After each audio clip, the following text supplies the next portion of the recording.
Oi, pessoal! Salve, salve, alegria! Nós estamos de volta aqui no Alto do Moura, em Caruaru, no agreste de Pernambuco. Trouxemos destaques especiais feitos com muito carinho para você. Receita saudável. Ju Mangabeira ensina a fazer crepe integral com recheio de camarão. No quadro Cirurgia Plástica, Dr. Jonathan Vidal tira suas dúvidas sobre lipoaspiração. Veja também as novidades no tratamento da dependência química e dos transtornos mentais. E ainda, o que é preciso para garantir ossos fortes e vida longa para nossos músculos e articulações.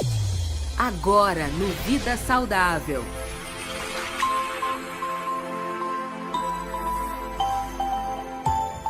É nesse clima agradável aqui do Alto do Moura, em Caruaru, que eu vou conversar com o Dr. Fábio Patriota, fisioterapeuta, osteopata e mestre em neurociência. Bem-vindo, Dr. Fábio. Obrigado pelo convite.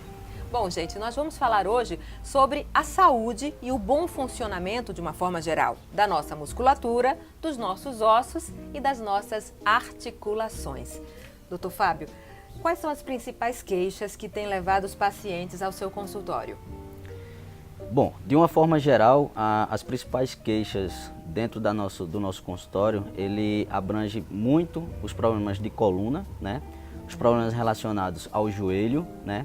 Eu diria que essas duas estruturas são o cargo-chefe dentro da nossa clínica. É mesmo, joelho e coluna, né? Não importa a idade. Não importa a idade. Então, desde do jovem ao atleta, ao sedentário, ao idoso, então essas articulações elas tendem a ser o cargo-chefe dentro do nosso consultório. Por quê? De uma forma anatômica, elas sofrem mais desgaste? É natural? Se nós pensarmos, por exemplo, na coluna, recentemente tem saído alguns estudos relacionados além do problema muscular, estrutural, problemas relacionados à depressão, à ansiedade e muito menos relacionados a problemas de ordem muscular, né? Então, ou seja, eu digo sempre que é difícil separarmos o físico da cabeça. Então, é muito comum essas alterações que envolvem, por exemplo, a coluna, estar relacionado a algumas alterações, a alguns tipo de comportamento emocional. Entendi. Algum problema de ordem psíquico, né? Porque realmente a pessoa vai sofrer tensão, estresse, começa a doer a musculatura, tensionar os ombros, o pescoço. Isso. E eu digo sempre o seguinte, a coluna ela é uma estrutura muito nobre, né? Nada mais, nada menos ali na região da coluna passa toda a nossa estrutura neural, nossa estrutura muscular. Sim. Então, nós precisamos entender que antes de qualquer alteração que possa acontecer na região da coluna, o corpo ele vai lançar a mão de estruturas para defender aquela estrutura, como por exemplo as estruturas musculares e as estruturas articulares que estão adjacentes. Então, ou seja, antes de chegar realmente o problema na coluna de forma estrutural, todo esse arcabouço ele termina sendo prejudicado. Então, é por isso que a avaliação bem detalhada diante de todas essas variáveis é extremamente importante para que a gente possa dar maior direcionamento ao paciente diante desse quadro de dor lombar. Entendi. É importante que o paciente, antes de ter alguma queixa, ele procure um osteopata, um fisioterapeuta, para entender como é que está funcionando aí toda essa estrutura óssea, muscular, de articulação.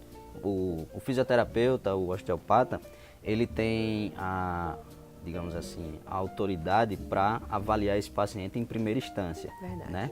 Então, quais são os problemas principalmente relacionados? São essas questões relacionadas a estruturas musculares e articulares. Existe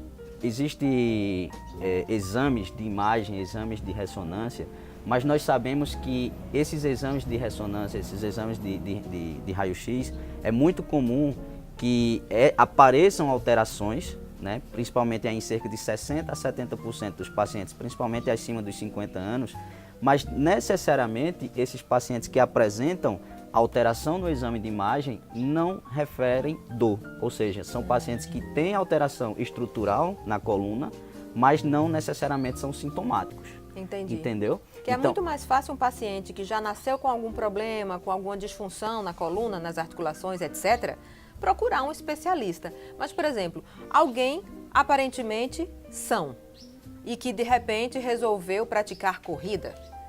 O senhor aconselharia que essa pessoa, antes de iniciar essa atividade, fizesse uma avaliação do conjunto do movimento, do corpo? Isso, eu digo sempre o seguinte, que nós temos a cultura de fazer atividade física para entrar em forma. Eu digo sempre que é o contrário. Primeiro nós precisamos entrar em forma para fazer uma atividade física. Boa. Por quê?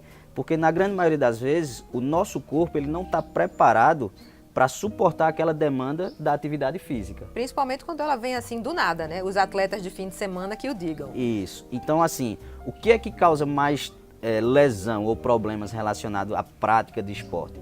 Na grande maioria das vezes é o aumento do volume ou da intensidade do exercício em um período curto de tempo.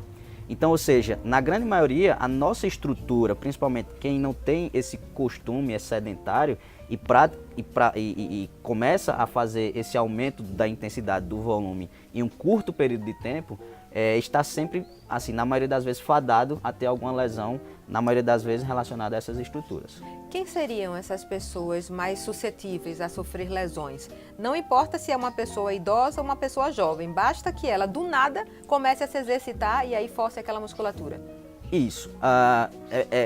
É bom nós lembrarmos que nem sempre só as pessoas que estão começando a fazer a prática de atividade física está fadado a ter uma lesão, né?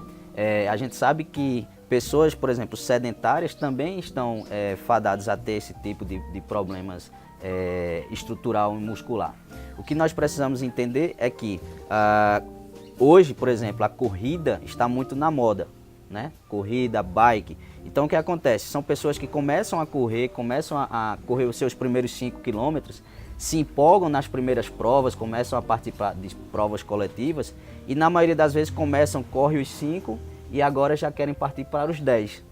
Ou coisa pior, né? De repente, já sou maratonista. Isso. E aí esse aumento dessa intensidade, na maioria das vezes, ele é o pico aí para a gente ter a lesão, seja ela de ordem estrutural ou muscular, né? O Vida Saudável vai para o intervalo, mas é bem rapidinho. Daqui a pouco você continua a acompanhar a nossa entrevista com o Dr. Fábio Patriota, fisioterapeuta, osteopata e mestre em neurociência. Tá imperdível, hein?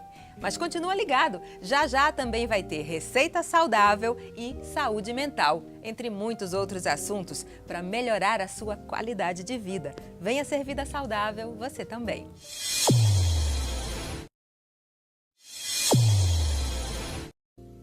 Estamos de volta com o Vida Saudável e antes da gente continuar nossa entrevista com o Dr. Fábio Patriota, você acompanha as ações de saúde e cidadania aqui em Caruaru.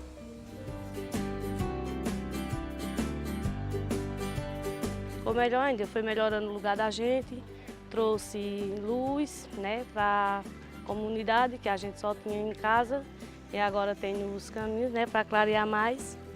E melhorando cada vez mais. A gente não saía à noite, a não ser que fosse um recado com urgência, pegava uma lanterna e saía, né? Maravilhoso, adorei, todo mundo gostou. Posso vir na casa de minha avó, né?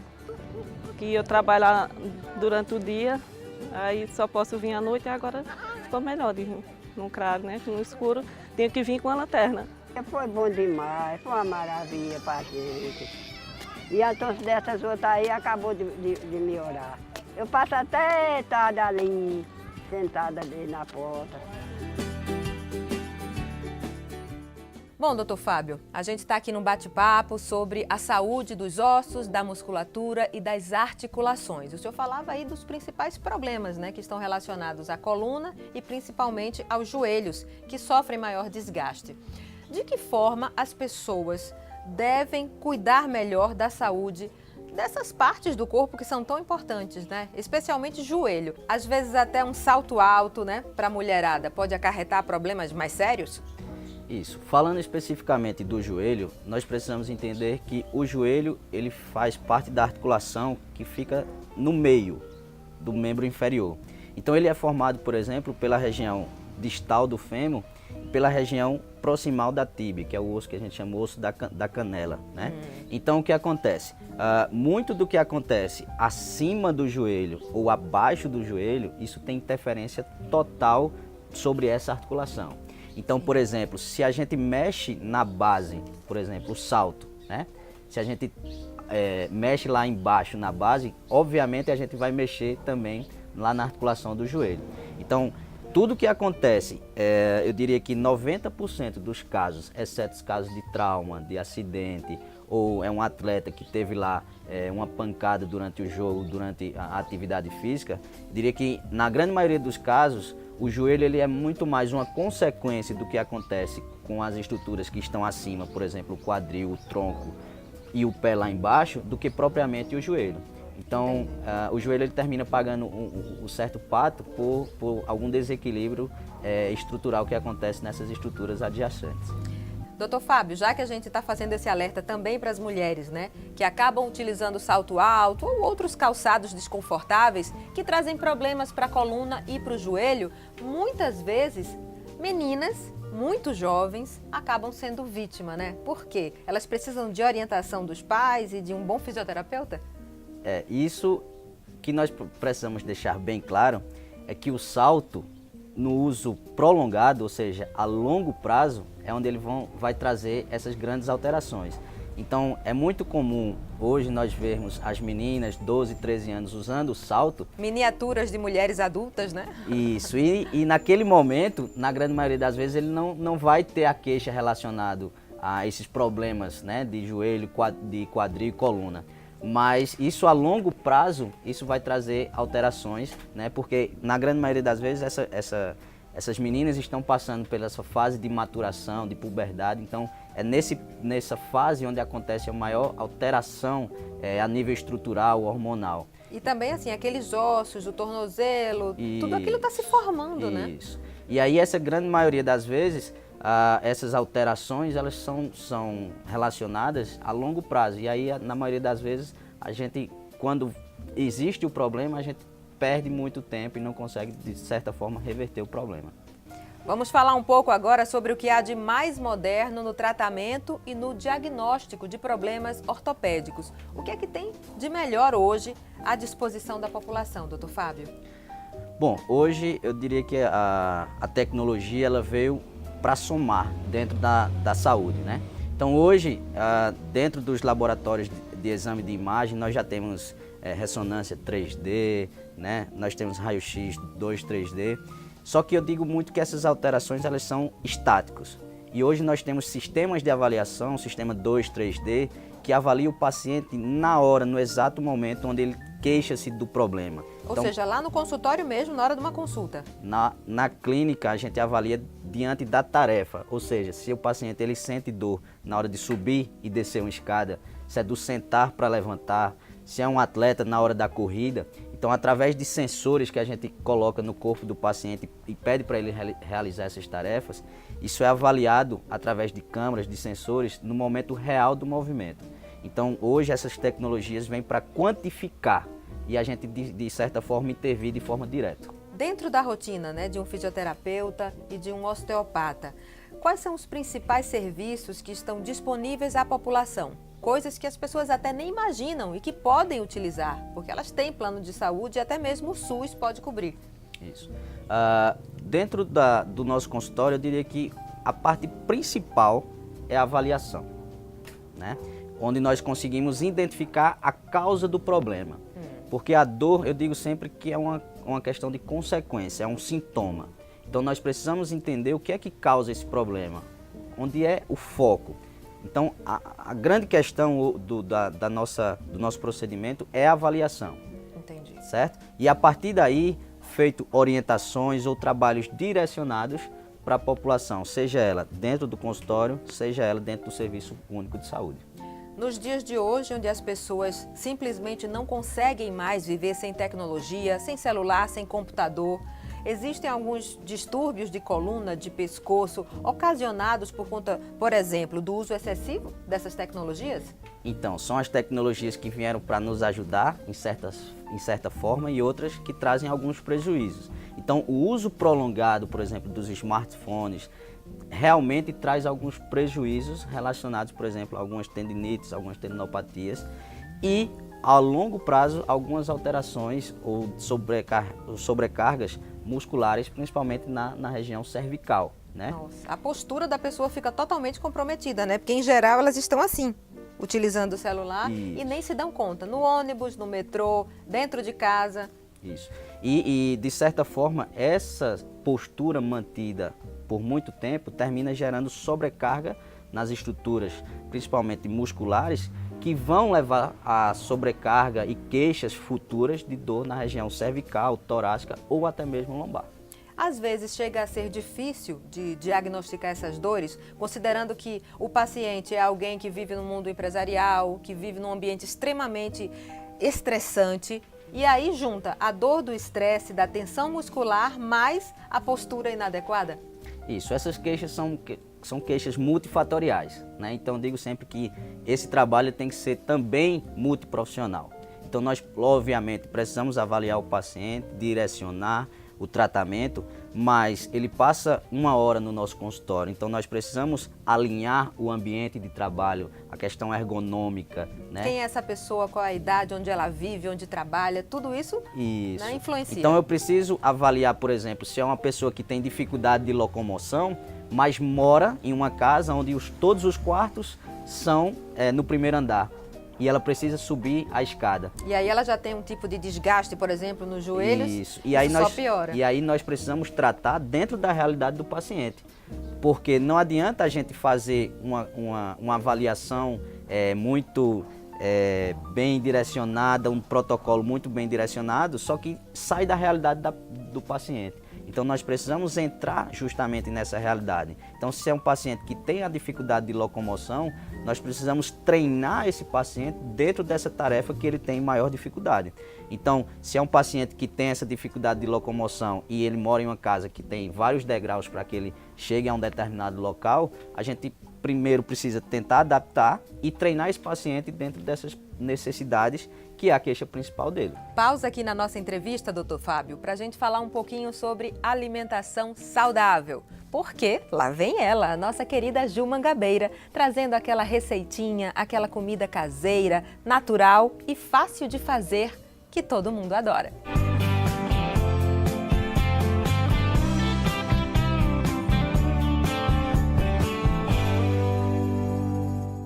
A farinha integral, Nádia, tem o diferencial de causar um efeito saciante, evitando a compulsão por comida. E hoje, aqui no Receita Saudável, eu vou mostrar para vocês como fazer um crepe bem leve, integral, de massa fininha e recheio de camarão. Vamos aprender? Eu vou começar preparando o recheio. Para isso, eu vou refogar meia cebola no azeite. E quando estiver transparente, entro com um tomate picadinho.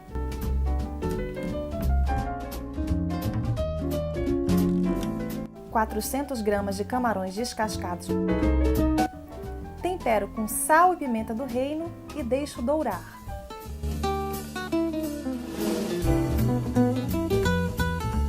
Para finalizar, eu entro com cerca de 100 gramas de um requeijão de boa qualidade. Mexo, reservo e já podemos preparar os nossos crepes. Para fazer a massa dos crepes, eu vou juntar no liquidificador 2 ovos,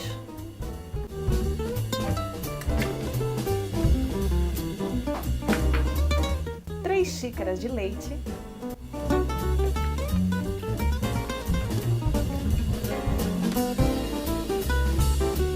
2 xícaras de farinha de trigo integral,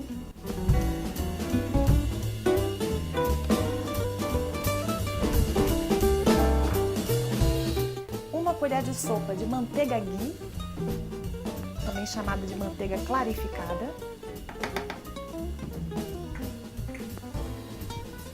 sal a gosto e vou bater até formar um creme homogêneo.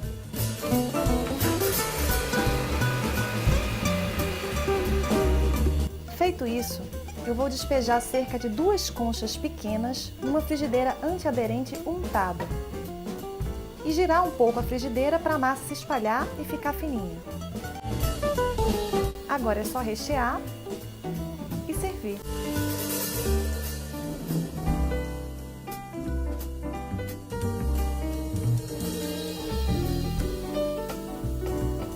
E se ficou alguma dúvida, é só me procurar no Instagram que vai aparecer na tela.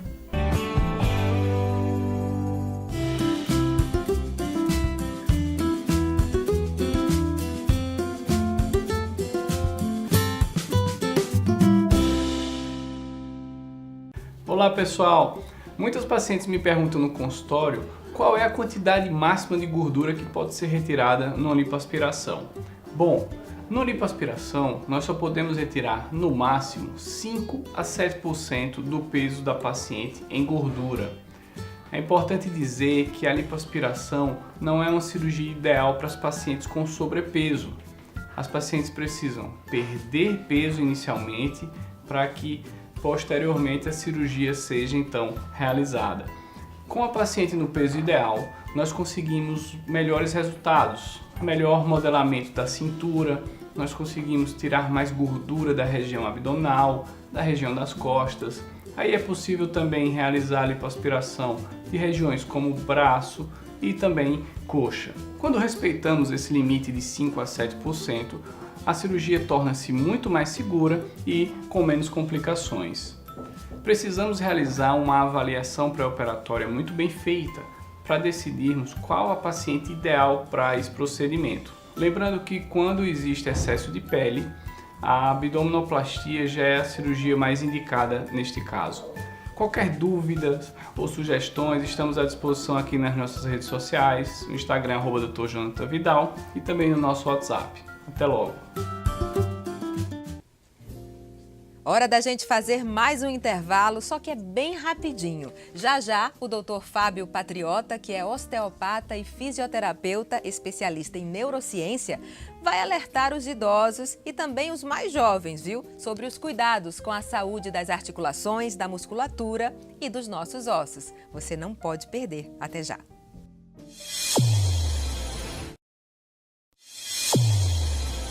De volta com Vida Saudável no Alto do Moura, conversando com o Dr. Fábio Patriota, fisioterapeuta e osteopata. Dr. Fábio, quais são os principais conselhos que o senhor teria para dar para o público da terceira idade que nos assiste agora, que chega lá no seu consultório, cheio de queixas, de dores, não só na musculatura, quanto nos ossos e nas articulações?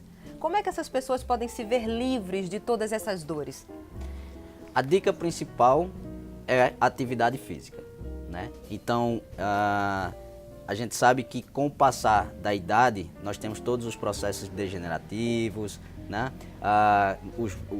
As alterações que acontecem com o passar da idade, mas eu digo sempre o seguinte, nós, os idosos e desde os mais novos, nós sempre temos que nos manter ativos.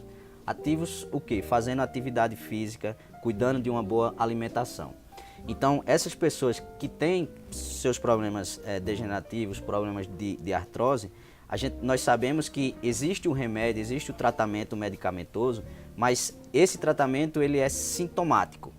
Então, nós precisamos manter esses idosos ativos, né, para que essas estruturas elas se mantenham com estabilidade. Para quê? Para que eles continuem mantendo e melhorando a sua qualidade de vida. Doutor Fábio, a gente orientou o público da terceira idade sobre a importância da atividade física. Mas o que o senhor diria aos pais e mães com relação a movimentar bebês logo que eles começarem a ter essa indicação? Natação, balé, o que é que deve fazer primeiro? Estimular os bebês, principalmente nos primeiros meses de vida, é extremamente necessário para um desenvolvimento natural da criança. A atividade a ser escolhida, a natação, o balé, são atividades que requerem maior mobilidade com essas crianças, então eu diria que é melhor do que essas crianças estarem, por exemplo, com os smartphones, nos tablets. Exato. Né? Então, desde que não haja cobrança demais às crianças por resultado, mas por lazer e desenvolvimento, o exercício, a prática da natação é justamente muito saudável. Lembrando que aquela criança que começa a praticar esportes desde cedo, a tendência é que ela jamais fique sedentária, né? Porque o corpo realmente ele se acostuma com a atividade física. Isso, e você começa a ter prazer, são os hormônios de prazer daquela atividade física. Então, quanto mais cedo essas crianças forem estimuladas, a chance de, na vida adulta, elas gostarem de praticar atividade física e não ter uma vida sedentária é muito maior.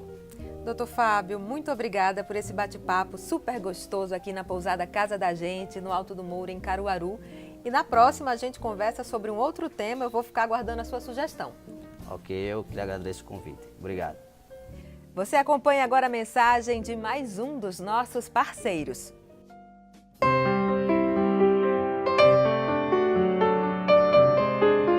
Muita gente acha que os tratamentos de hoje são iguais aos de antigamente. Mas existem espaços, como clínicas hospitalares, em que é possível contar com uma abordagem moderna, a começar pelo próprio ambiente. Ambientes que são preparados e pensados para o seu bem-estar, ao mesmo tempo que tem uma equipe como psiquiatras preparados para utilizar medicamentos mais modernos. E toda uma equipe multidisciplinar que se reúne em reuniões técnicas para discutir todas as estratégias comportamentais que vão ser empregadas para a melhoria sua ou do seu familiar. Se você, um familiar ou mesmo um amigo seu, necessita de ajuda, o primeiro e grande passo é buscar informação. Nós sabemos que muitas vezes é difícil compreender esse tema e, portanto, é importante que você busque conhecer as diferentes abordagens disponíveis. Dê esse passo importante que pode salvar vidas. O Vida Saudável fica por aqui. Valeu pelo carinho da sua audiência. A gente volta a se encontrar na semana que vem, se Deus quiser. Não deixe de acessar também as nossas redes sociais. No Instagram somos Vida Saudável na TV. Anota o nosso WhatsApp 81998555062. Eu vou adorar receber a sua mensagem. Tá combinado assim? Beijo para todo mundo e até a semana que vem.